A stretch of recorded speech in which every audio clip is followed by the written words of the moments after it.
নমস্কার, ভাগ্যদিশা চ্যানেলে আপনাদের স্বাগত জানাই। আজ হাজির হয়েছি গ্রহের রাশি পরিবর্তনমূলক ভিডিও আলোচনা নিয়ে। সূর্য রাশি পরিবর্তন করবে। আমরা জানি 12টি মাস বাংলার, সেই 12টি মাসে সূর্য 12টি রাশিতে অবস্থান করে। বাংলা ক্যালেন্ডারের শেষ মাস অর্থাৎ চৈত্র মাসে সূর্যের অবস্থান মীন রাশিতে হয়ে থাকে। এই সম্পর্কিত ভিডিও আজকে আলোচনা করব। এই যে সূর্যের অবস্থান ঘটতে চলেছে, সেখানে কী কী পরিবর্তন ঘটবে আমাদের সমাজে, ব্যক্তিগত জীবনে, কর্মক্ষেত্রে, ব্যবসা ক্ষেত্রে, তার বিস্তারিত আলোচনা আজকে আমি করব। এবং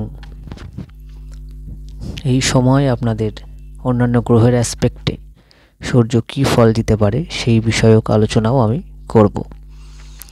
তবে মূল আলোচনা শুরু করার আগে আপনাদের একটি বিষয় অবগত করতে চাইব যে আপনাদের অনুরোধ করব, আপনাদের জন্য আমি যে দৈনিক রাশিফল, সাপ্তাহিক রাশিফল এবং মাসিক রাশিফল প্রস্তুত করি এবং তার সাথে বিভিন্ন গ্রহের ট্রানজিট, যেমন রাশি পরিবর্তন, নক্ষত্র পরিবর্তন বা বিভিন্ন গ্রহের যে একত্রে অবস্থান, বিভিন্ন যোগ, এর পাশাপাশি যে সমস্ত গ্রহগুলো আমাদের দৈনন্দিন জীবনে খুব বেশি প্রভাব ফেলে, তাদের বিশেষ করে কারকতা নিয়ে যে সমস্ত ভিডিও হয়, সেই সমস্ত ভিডিওগুলো আপনারা অবশ্যই এই চ্যানেলে দেখতে পারেন এবং যার ফলে আপনাদের অ্যাস্ট্রোলজিক্যাল যে গাইডেন্স তা আপনারা পেতে পারেন।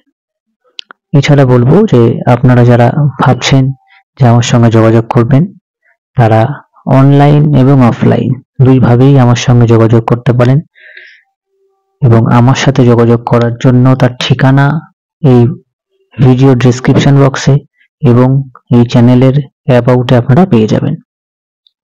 এবং হোয়াটসঅ্যাপে আমাকে আপনারা মেসেজ করতে পারেন, ফোন করতে পারেন। ফেসবুকে আমার লিংক দেওয়া আছে ডেসক্রিপশন আমাদের এই চ্যানেলের অ্যাবাউটে, সেখানেও আপনারা আমাকে পেতে পারেন।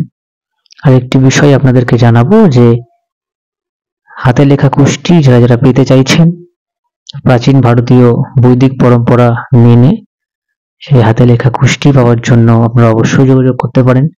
এবং যারা অনলাইন কনসালটেন্সির কথা ভাবছেন, তারা ভিডিও কল এবং অডিও কল দুইভাবেই আমার সঙ্গে কমিউনিকেট করতে পারেন।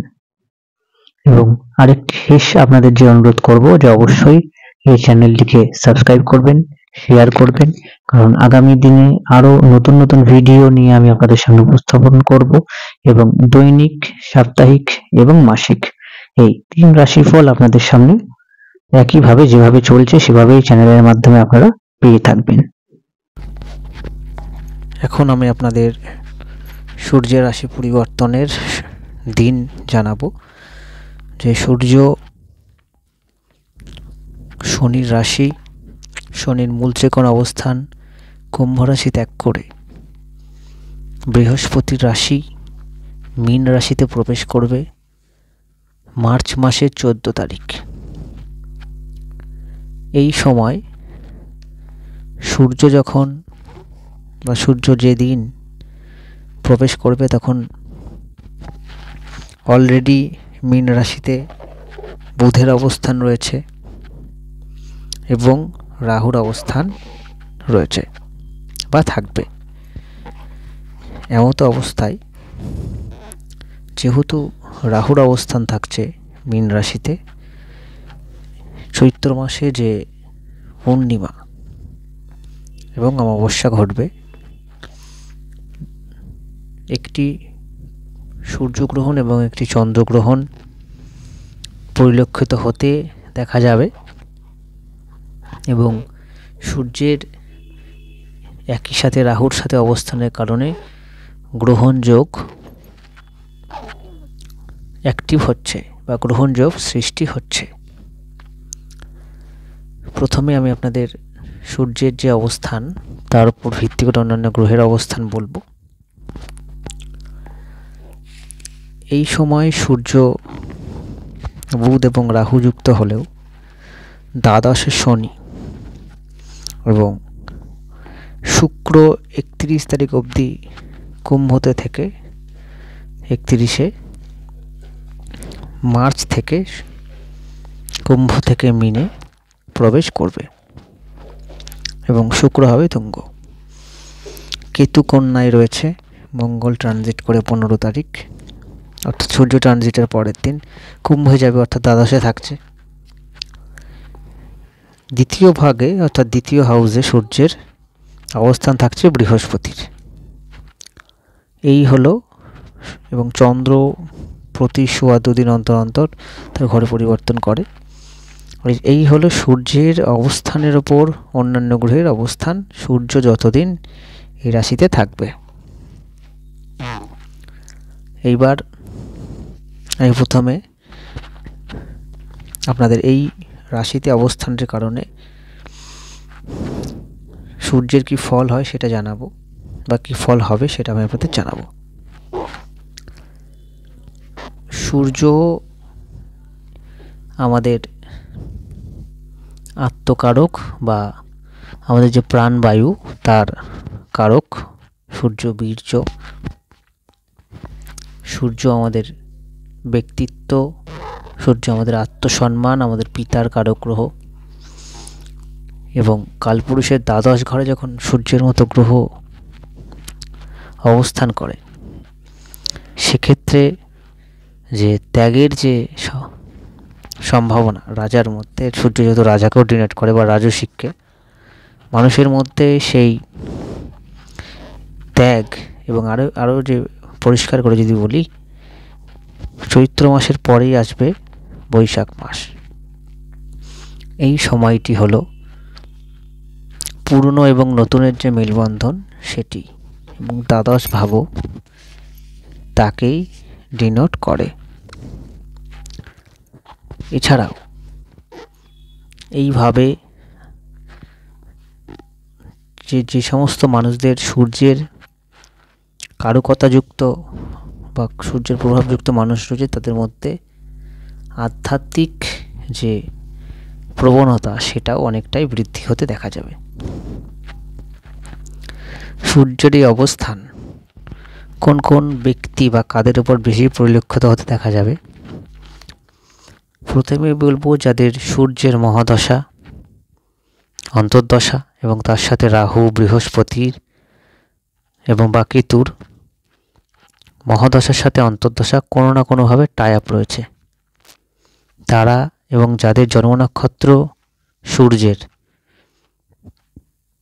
তারা এবং যাদের এই মীন রাশিতে যে নক্ষত্র রয়েছে অর্থাৎ পূর্ব ভাদ্রপদ, উত্তর ভাদ্রপদ এবং রেবতী, এই সমস্ত জন্ম নক্ষত্রের মানুষদেরও কিন্তু অবশ্যই প্রভাব আপনারা অনুভব করবেন।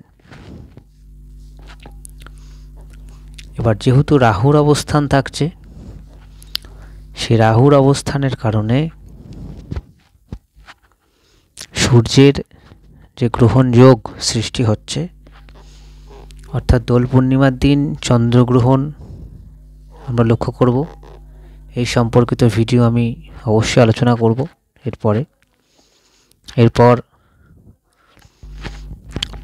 পরবর্তী যে অমাবস্যা আসছে চৈত্র মাসে, সেই চৈত্র অমাবস্যায় সূর্যগ্রহণ করতে দেখা যাবে।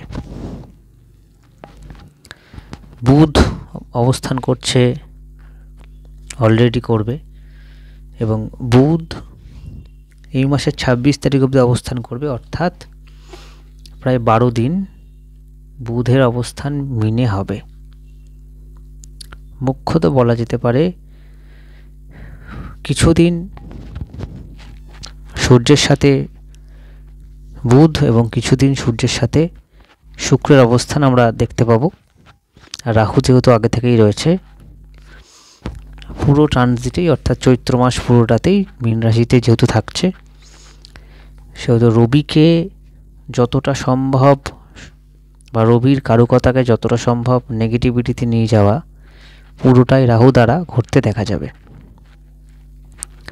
যারা রাহুর দশায় এবং রবির অন্তর্দশায় রয়েছে, বা উল্টো রবির মহাদশা রাহুর অন্তর্দশায় রয়েছেন, এবং জন্মকালীন বা জন্মগতভাবে বা জন্মকালীন ছকে রবি রাহু বা রবি কেতু যোগ রয়েছে, তারা কিন্তু এই ট্রানজিট বা এই মাসে বিশেষ প্রভাব অনুভূত করবেন। এবং যেভাবে এই যোগ রয়েছে সেই ভাবকেন্দ্রিক আপনাদের নানান রকম আপস অ্যান্ড ডাউনের যোগ থাকছে। এছাড়াও যাদের চোখের সমস্যা, মাথার সমস্যা রয়েছে, হার্টের সমস্যা, তাদের কিন্তু অবশ্যই সাবধানতা অবলম্বন করার প্রয়োজনীয়তা রয়েছে। এই সময় বিশেষত লোন নেওয়া এবং টাকা ধার দেওয়া এই সমস্ত ক্ষেত্রে বলবো, আপনার দশা অন্তর্দশা যদি ঠিক না থাকে আপনাদের নানান সমস্যার সম্মুখীন হওয়ার সম্ভাবনা থাকছে। যদি আপনাদের দশা অন্তর্দশা নেগেটিভ থাকে এবং কোনোভাবে রাহু এবং সূর্য আপনাদের ধনভাবের সাথে যুক্ত থাকে বা আপনার উপজয় স্থানের সাথে যুক্ত থাকে, রবির এই ট্রানজিটের কারণে যতদিন কেতু এবং রাহুর যে ডিগ্রিগত অবস্থান তার আগে টাইম অবধি, অর্থাৎ মীন রাশিতে প্রবেশ করার অন্তত 10 থেকে 12 দিন যতদিন বুধ থাকছে এই রাশিতে, ততদিন আপনাদের উচ্চশিক্ষার জন্য ইন জেনারেল খুব বেটার টাইম রয়েছে। ঠিক ততদিন প্রথম 10 দিন যারা কম্পিটিটিভ এক্সাম, ব্যাংকিং সেক্টর এই সমস্ত সেক্টরের সাথে যুক্ত তাদের ডেভেলপমেন্টের বিশেষ যোগ থাকছে। যাদের জন্মছকে রবি রাহু যোগ রয়েছে তাদের যদি পিতার সাথে আপনাদের সম্পর্ক অবনতি থাকে বা সম্পর্ক যদি খারাপ থাকে, এই সময় আপনাদের সেই সম্পর্ক দিকে অবশ্যই নজর রাখুন, আরও নেগেটিভিটিতে যেতে পারে। পিতার স্বাস্থ্যের দিকে অবশ্যই নজর দেওয়ার আপনাদের প্রয়োজনীয়তা রয়েছে। এবং এই সময় আরেকটি যে বিষয়, যে সামাজিক যে স্ট্যাটাস বা সম্মান, সেটি যদি নেগেটিভ যোগ থাকে বা দশা অন্তর্দশায় রাহু এবং সূর্য থাকে বা কেতু বা সূর্য থাকে এবং জন্মছকে যদি এই যোগ থাকে এবং সেই যোগ যদি কোনোভাবে নেগেটিভ হয়, মান সম্মান হানিরও প্রবাবিলিটি থাকছে। এটাও আপনাদের বিশেষভাবে নজর রাখার প্রয়োজনীয়তা রয়েছে। এছাড়াও যারা সরকারি চাকরি করেন বা উচ্চ পদে রয়েছেন বা বেসরকারি চাকরির ক্ষেত্রেও যারা ডিসিশন মেকিং সিচুয়েশনে রয়েছেন, তাদের এই যোগ যদি নেগেটিভ থাকে সেক্ষেত্রে অবশ্যই খুব সাবধানে ডিলিং করবেন। যদি পজিটিভ থাকে সেক্ষেত্রে আপনাদের পদমর্যাদা বৃদ্ধির বা ইনক্রিমেন্ট হওয়ার বিশেষ প্রবাবিলিটি কিন্তু থাকছে। এই দিকটা অবশ্যই নজর রাখবেন। গ্রহণ যখন হবে, সূর্যগ্রহণ বা চন্দ্রগ্রহণ, তার অন্তত 3-4 দিন আগে পরে আপনাদের অবশ্যই যে কোনো গুরুত্বপূর্ণ সিদ্ধান্ত খুব ভেবে চিনতে, যদি জন্মছকে নেগেটিভ এই যোগ থাকে বা দশা অন্তর্দশায় থাকে এবং আপনাদের ট্রানজিটারি এফেক্টও যদি কোনো নেগেটিভভাবে হয়, সেক্ষেত্রে গুরুত্বপূর্ণ সিদ্ধান্ত নেওয়ার আগে অবশ্যই জ্যোতিষীয় পরামর্শ গ্রহণ করবেন। বিশেষত ফাইন্যান্সিয়াল, ফ্যামিলি, ম্যারেজ এই সমস্ত ক্ষেত্রে অবশ্যই সাবধানতা অবলম্বন করার প্রয়োজনীয়তা রয়েছে। সূর্যের এই ট্রানজিটের প্রভাবে যারা বিদেশে যেতে চাইছেন, সেটা কর্ম, ব্যবসা বা যে কোনো সূত্রে বা বিদেশে বাড়ি করতে চাইছেন,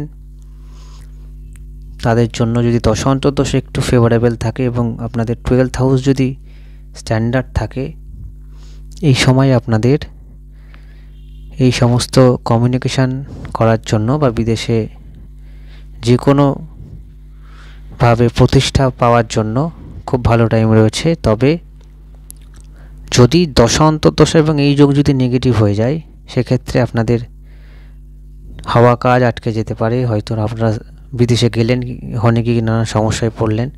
সেহেতু যারাই এই সময় বিদেশের সাথে কোনো যোগাযোগ বা ডিলিংস বা নিজে যেতে চাইছেন বা যাবেন, তারা অবশ্যই আপনাদের জন্মছক জ্যোতিষীর দ্বারা বিচার করে নেবেন। এটার কিন্তু বিশেষ প্রয়োজনীয়তা রয়েছে। ইন জেনারেল সোসাইটিতে বলবো যে অ্যাডমিনিস্ট্রেশন যথেষ্ট স্ট্রং থাকবে এবং অ্যাডমিনিস্ট্রেশনের কিছু কিছু ক্ষেত্রে ভারসাম্যহীনতার প্রবাবিলিটি থাকছে, তবে ম্যাক্সিমাম জায়গাটাই অ্যাডমিনিস্ট্রেশন পজিটিভ ওয়েতে থাকবে। এটা একটি পজিটিভ দিক। কোন রাশির কী ফল হবে সেটা আমি যেহেতু মাসিক, দৈনিক এবং সাপ্তাহিক রাশিফল প্রকাশ করি, সেক্ষেত্রে রাশি ধরে ধরে আলোচনা করার প্রয়োজনীয়তা নেই। তবে ইন জেনারেল বলতে পারি যে যেহেতু গ্রহণযোগ অ্যাক্টিভ হচ্ছে, আপনারা অবশ্যই জন্মছক বিচার করার উপরে আপনাদের এই মাসটি সিদ্ধান্তর ক্ষেত্রে সচেতনতা এবং পরিবারের ক্ষেত্রে, ফাইন্যান্সের ক্ষেত্রে, চাকরি ব্যবসার ক্ষেত্রে অবশ্যই জ্যোতিষীয় পরামর্শ মেনে চলবেন। আপনাদের অসংখ্য ধন্যবাদ জানাই। সকলে ভালো থাকবেন, সুস্থ থাকবেন এবং যারা যারা আমার সঙ্গে যোগাযোগ করতে চাইছেন অবশ্যই করবেন। ডেসক্রিপশন বক্সে তার পূর্ণাঙ্গ বিবরণ রয়েছে। অসংখ্য ধন্যবাদ জানাই। নমস্কার।